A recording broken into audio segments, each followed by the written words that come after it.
Hey guys, good morning. So ayan, meron tayo ngayong breakfast. Ayan, ulam po natin ay longganisa.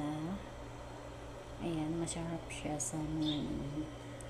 Tapos, yan, yung ating daing bangus.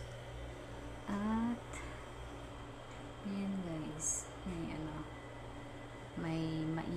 maalat na itlog. Ayan.